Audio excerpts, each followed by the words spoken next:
तो चलो चलते हैं अभी क्रेमलिन की साइड। जिस बात का डर था वही हुआ। क्रेमलिन का ना आउटर टूर कर लेता हूँ सारा। ये एंट्री गेट है पुतिन के घर के। उस टाइम ये अमेरिका के साथ थे। वो अभी सामने एक ड्यूटी चेंज हुई। ये तो पता नहीं, ये तो बम गिरा देते हैं रशियन। फिर बहुत गंदी चीज़ है। तो सी चल रही है, कोई गाड़ी अंदर जा रही है। आज पूरा एक चक्कर काट लिया पुतिन के आसपास। सबको मार दिया तो उनका अंतिम संस्कार तक भी नहीं हुआ। क्या रशिया का कोई संबंध ही नहीं रहा। पास के जो छोटे छोटे कंट्रीज थे ना, वो अपने आप ही इसमें शामिल हो गए थे और फाइनली टूट ही गए।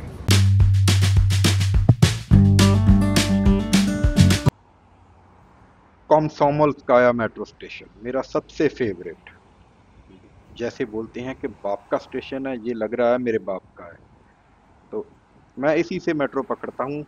कारण ये है कि एक तो बहुत खूबसूरत स्टेशन है और दूसरा मैं इससे फैमिलियर हो गया। तो चलिए चलते हैं, पकड़ते हैं अपनी मेट्रो और वही नीचे उतरे।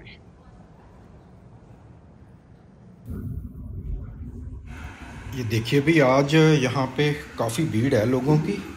शायद सैटरडे है इसीलिए, वरना इतना मैंने कभी देखा नहीं यहाँ पे।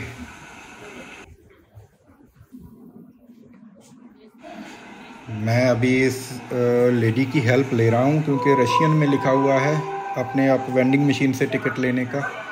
तो अच्छे हैं लोग, हेल्पफुल हैं।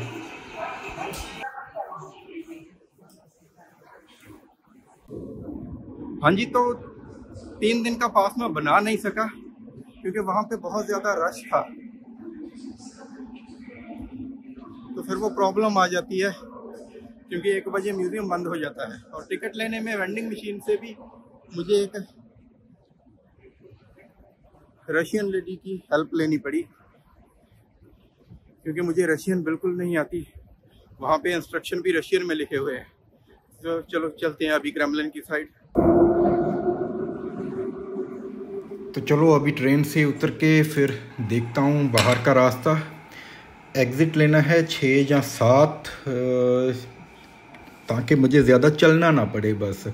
और फिर वो म्यूज़ियम भी बंद हो जाता है ना, तो वो भी परेशानी हो जाती है क्योंकि मुझे देखना है लेनिन का वो सारा। तो आई थिंक आगे उस साइड पे जाके है, तो हाँ ऊपर जाना पड़ेगा क्योंकि ये नीचे तो कोई और लेन चेंज हो रही है।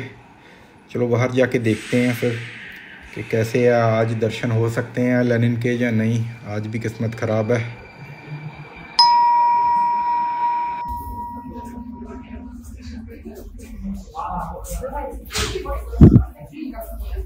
हाँ जी भाई, तो खौतनी रियाद स्टेशन पे उतर के आपको 6 और 7 नंबर एग्जिट लेना है। तो आप सीधे, आपको बिल्कुल पैदल नहीं चलना पड़ेगा, आप सीधे पहुंच जाओगे क्रेमलिन, पुतिन के घर पे। उसके द्वार पे पहुंच जाओगे सीधा, आपको बिल्कुल भी पैदल चलना नहीं पड़ेगा। सीधा आपको रेड स्क्वायर का गेट मिलेगा वहां पे जाके। ये फायदा है 6 और 7 एग्जिट का। आप कहीं से भी आओ, खौतनी रियाद स्टेशन पे नंबर 6 और नंबर 7 का आप एग्जिट ले सकते हैं। तो आपको पैदल नहीं चलना पड़ेगा।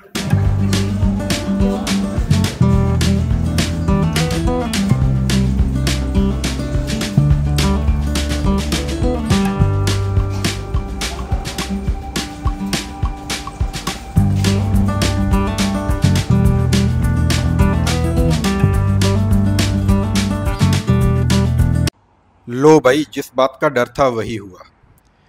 मुझे लग रहा था कि आज भी कहीं बंद रहा हूँ। आज मैं टाइम पे आ गया हूँ। तो आज एंट्री फिर से बंद है रेड स्क्वायर के अंदर जनरल पब्लिक के लिए।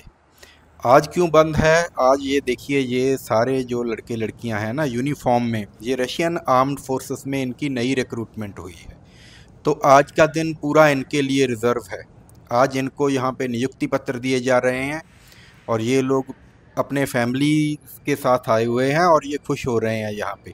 ये देखिए, आपको ये सारे मिलेंगे, कुछ फ़ोटो खिंचवा रहे हैं, कुछ एंजॉय कर रहे हैं।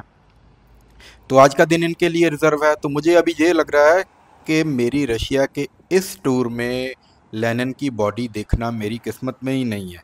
तो वैसे भी ये मेरा आज लास्ट चक्कर है। आज के बाद तो मैं यहाँ नहीं आऊँगा। कल और परसों के लिए मेरे सेपरेट वो प्लान बनाए हुए हैं। तो चलो आज मैं क्या करता हूँ, आज फिर मैं अपना मुंह करता हूँ क्रेमलिन की साइड पे। म्यूज़ियम तो क्रेमलिन में भी बने हुए हैं काफ़ी ज़्यादा अंदर, बट मैं उनके अंदर नहीं जाना चाहता, मुझे सिर्फ लेनिन को देखना था, तो वो चलो पॉसिबल नहीं है। तो आज फिर मैं क्रेमलिन का ना आउटर टूर कर लेता हूँ सारा, बाहर से आपको सारा दिखा देता हूँ कि कैसा है पुतिन साहब का रेजिडेंस और उसका घर, वो सारा उसके बाहर एक पार्क भी बना हुआ है, वो दिखाता हूँ सारा। चलिए चलते हैं। ये जो दरवाजे हैं ना बड़े बड़े, ये एंट्री गेट हैं पुतिन के घर के, क्रेमलिन के। तो काफ़ी बड़ा बना हुआ है, सीक्रेट पैलेस बोला जाता है ऐसे, काफ़ी कुछ है इसमें भी। चलिए चलते हैं।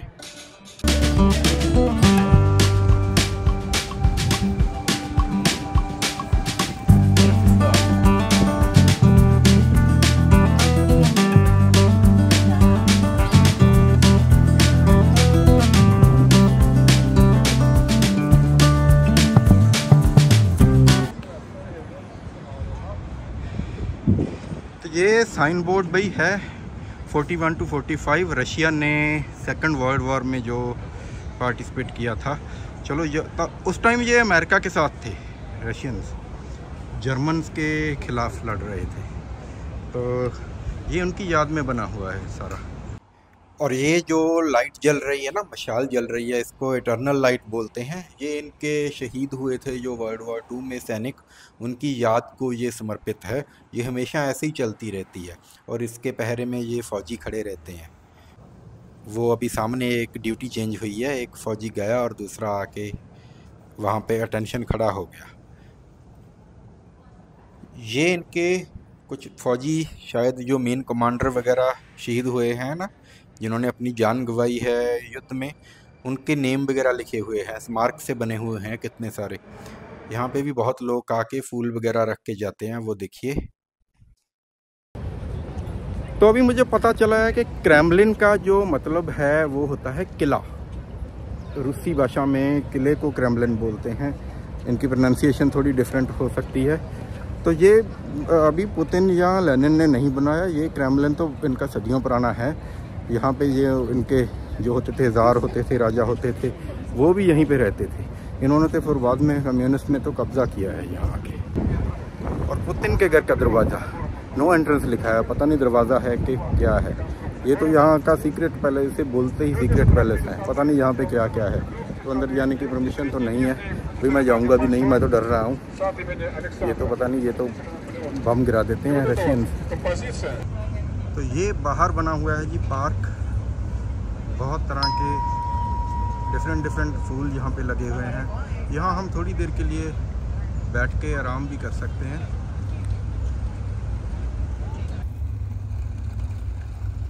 देखो भाई क्रेमलिन का एक ये गेट पूरी तरह बंद पड़ा है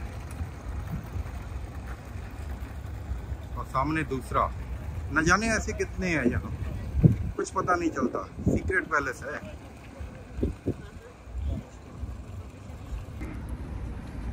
हाँ भाई, तो लेनिन म्यूजियम और रेड स्क्वायर के गेट जहाँ से एंट्री है वो बंद थे, तो मैं आ गया क्रेमलिन की दूसरी साइड। इस वक्त मैं वहीं बैठा हूँ, ये जो गेट वेट दिखाए हैं। तो यहाँ आके मैंने वो रूस के वो सैनिक खड़े थे दो, उनसे पूछा कि म्यूज़ियम बंद है आज, तो उन्होंने नो बोल दिया। तो थोड़ा बहुत उन्होंने जैसा बोला कि ओपन, मुझे समझ में आई, थोड़ी बहुत इंग्लिश आती थी उनको, तो थोड़ी बहुत आती नहीं थी, बस काम चलाऊ के हाथ से इशारा किया बंद है या ओपन है, तो उन्होंने ओपन बोल दिया। तो मैंने बोला कि ये झूठ क्यों बोल रहे हैं, क्योंकि एंट्री तो एक ही है। तो फिर जब मैंने गूगल ट्रांसलेशन पे लिख के बताया कि लेनिन म्यूज़ियम बंद है या खुला है आज, फिर उन्होंने बताया कि आज बंद है। क्योंकि बात पता क्या है, यहाँ पे एक नहीं पता नहीं कितने म्यूज़ियम हैं, 4-5 म्यूज़ियम है आई थिंक इस पे। तो वो बेचारे म्यूज़ियम समझ गए, तो नाम उनको पता ही नहीं चल रहा था। तो ये है यार, लैंग्वेज का बैरियर बहुत गंदी चीज़ है। तो पता नहीं भगवान ने एक ही लैंग्वेज क्यों नहीं दी पूरी दुनिया को, छोटी सी तो दुनिया है।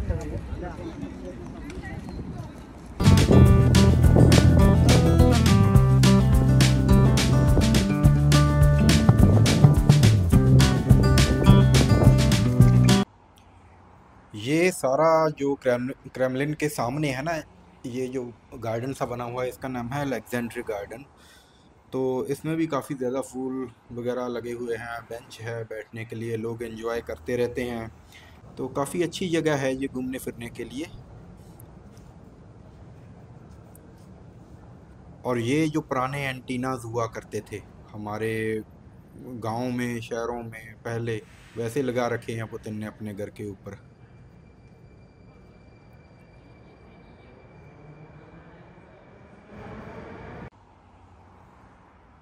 ये मैंने आपको पहले भी दिखाया था, ये एक चौक सा बना हुआ है, दूसरी साइड आ गया अभी मैं पैदल चल के। तो यहाँ से भी एंट्री है, काफ़ी ज़्यादा एंट्रीज़ हैं यहाँ इनकी, क्रेमलिन की। तो ये देखिए, ये भी एंट्री है, वो देखो सामने इंस्पेक्शन सी चल रही है, कोई गाड़ी अंदर जा रही है, वो गेट खुला है ना अभी इसका। और ये पता नहीं कितने कैमरे लगा रखे हैं सिक्योरिटी के लिए, हर 2-2 फीट पे सर्विलेंस कैमरा लगा हुआ है। सिक्योरिटी तो चलो बनती है, प्रेसिडेंट है ना इनका। ये तीसरी साइड आ गई, और यहाँ पे भी अंदर वो देखिए एक कैथेड्रल सा बना हुआ है, गोल्डन सा जो ऊपर आपको दिखाई दे रहा है। तो वैसे तो अनगिनत है इसमें, पूरा ये क्रेमलिन के अंदर भी कैथेड्रल बने हुए हैं, काफ़ी ज़्यादा है यहाँ पे रशिया में ऐसी चीज़ें।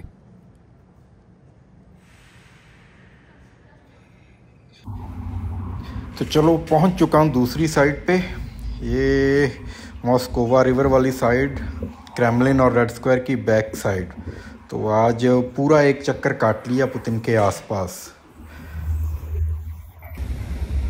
हाँ तो भाई, जब एग्जीक्यूशन हुई पूरे रॉयल फैमिली की, सबको मार दिया, तो उनका अंतिम संस्कार तक भी नहीं हुआ, उनको इकट्ठे ही दफन किया गया था। कुछ लोग तो ये भी बोलते हैं, कई हिस्टोरियन ये बोलते हैं कि ये सारा कुछ लेनिन के इशारे पे हुआ था, बट इसको लेके डिस्प्यूट है, क्योंकि दूसरी तरफ कई लोग ये भी बोलते हैं कि लेनिन का इसमें हाथ नहीं था। ये जब क्रांति हो गई तो ये जो लोकल बोल्शेविक लड़ाके थे, उन्होंने सारी रॉयल फैमिली को मार दिया, बच्चे बूढ़े कोई नहीं छोड़ा, बिल्कुल ख़त्म कर दिया, और उनका अंतिम संस्कार नहीं किया। तो वो क्योंकि यूरोप से रिलेटेड थे, क्योंकि यूरोपियन लोग एक दूसरे कंट्री की रॉयल फैमिली में शादियां करते हैं, तो इनका कोई ना कोई संबंध इंग्लैंड से भी था, ब्रिटिश रॉयल फैमिली से भी था।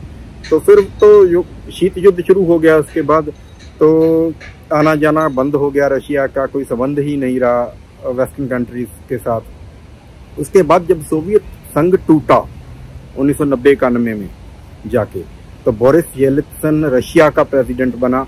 तो उसने इंग्लैंड की सरकारी यात्रा की, तो वो काफ़ी लंबे समय के बाद कोई रशियन प्रेसिडेंट इंग्लैंड गया था। तो वहाँ पे बकिंगम पैलेस में महारानी ने उसको अपील भी की थी कि वो जो हड्डियां हैं वहाँ से निकालो उनकी, रॉयल फैमिली की। तो बोरिस येल्त्सिन ने हाँ बोल दी। तो यहाँ आके फिर उन्होंने खुदाई शुरू की उस चीज़ की, वो सारी रॉयल फैमिली की हड्डियां निकाली, उनके अलग अलग डीएनए की जांच की गई फिर, क्योंकि ये क्राउन मूवी में भी दिखाया गया है। तो ये सब करने के बाद फिर उनका बाद में इतने सालों बाद अंतिम संस्कार किया गया। तो ये हिस्ट्री है रशिया की। रशिया का जो इतिहास है ना, वो बहुत खूनी इतिहास है, खूनी ब्लडी हिस्ट्री है रशिया की। और अब भी कुछ ना कुछ इनका कंट्रोवर्सी चलती ही रहती है, कभी किसी देश पे अटैक कर दिया, कभी किसी पे। तो स्टेबल तो ये कभी भी नहीं हुआ रशिया। तो कुछ लोग बोल रहे होंगे कि अगर ऐसा था रशिया, तो इतने सोवियत संघ में इतने कंट्री शामिल ही क्यों हुए। तो उसका भी एक रीज़न है कि 1929 से 33 तक, 29 to 33, पूरी दुनिया में ना डिप्रेशन आ गई थी। एक तो होती है रिसेशन, इससे भी बड़ा काम मंदा छा गया था फर्स्ट वर्ल्ड वार के बाद। अकेला रशिया तब ऐसा था, यूएसएसआर जो 1922 में बन गया था, कि जिस पे इसका कोई असर नहीं था। तो आसपास के जो छोटे छोटे कंट्रीज थे ना, वो अपने आप ही इसमें शामिल हो गए थे, क्योंकि यहाँ पे खुशहाली थी, बाकी सभी कंट्री भूख से मर रहे थे। तो इसीलिए इसमें इतने कंट्री शामिल हो गए थे। फिर वो जाके 1990 में जाके फिर वो टूटना शुरू हो गया, और फाइनली टूट ही गया।